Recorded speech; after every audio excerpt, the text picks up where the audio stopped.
Have you ever asked yourself this question? I want to help others, but who am I to do this? My life isn't perfect and I have so many problems or issues to solve.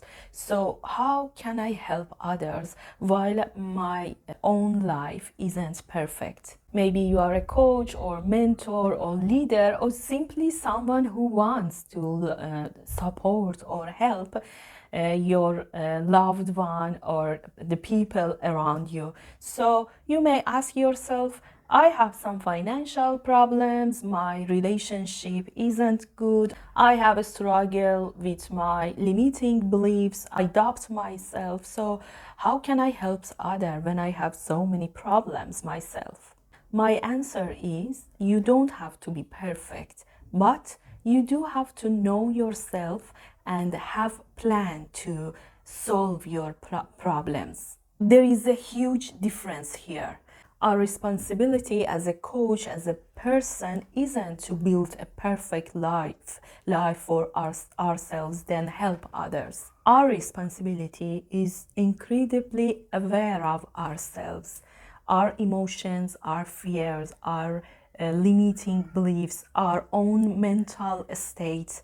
Let me explain it so you can understand what I mean. Imagine a sunset scene, and there is a peaceful lake at sunset. The water is completely still. The colorful sky reflects on the surface of this lake perfectly. But underneath that calm surface, life is everywhere. The fish are moving, the plants are growing, everything is in motion. There is so many activities under the surface. The lake doesn't a perfect mirror to a sky because nothing happened. So many things happen underneath. Of course, we all have so many problems to solve. There is a reality of our life. The goal isn't to eliminate these problems, but the goal is not let them to disturb the surface of our lake. Because the moment our inner storms take over, we stop seeing the person who's sitting in front of us. Instead, we begin seeing ourselves. Imagine you are struggling with debt. If you ignore your financial situation and pretend nothing happened and everything is fine, something interesting happens during a coaching session or a conversation with your friend. Your client, your friend starts talking about their money, their financial belief system. Instead of listening to them with curiosity, your own fear become active.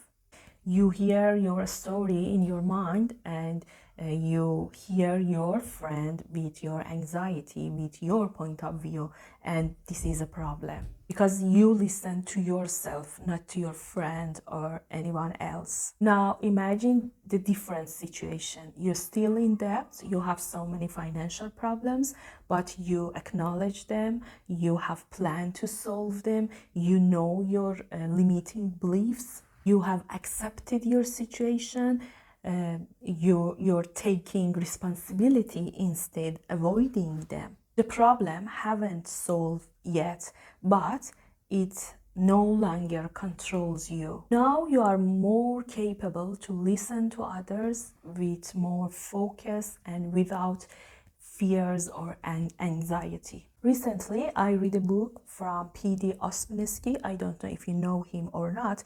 The book named Tertium Organum. And there is a fascinating idea in this book. I want to call this idea as self-elements.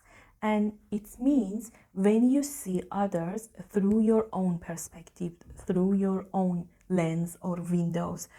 What does it mean? It happens when you unconsciously interrupt another person's situation or reality through your own reality, through your own beliefs. Because you think something is good or bad, it doesn't mean it's really good or bad. It's good or bad for you because of your experience, because of your past, because of your memories, because of your childhood environment. So imagine your friends come and say to you, I'm tired of my job, and you have no job and trying to find a new job. Instead of listening to him or her carefully with your complete attention, you try to see the reality through your own experience. So you may say to them, oh, this is hard to find job in this time. You may need some rest, but no, your job is okay, and blah, blah, blah. You don't understand their reality. You speak about yourself, your reality. Our job isn't to replace others' reality with our own reality. Our job is to understand others, understand their point of view.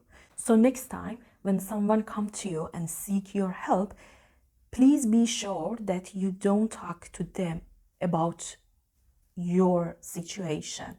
And if you want to help others and yourself more and more, you need to know yourself.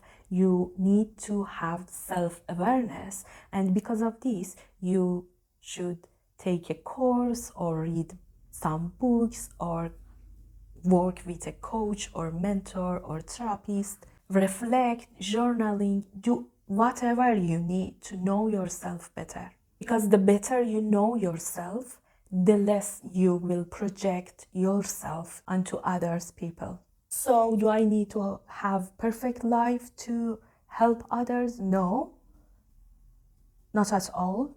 But you need to know yourself and have some plans for yourself to handle your problems, your situation.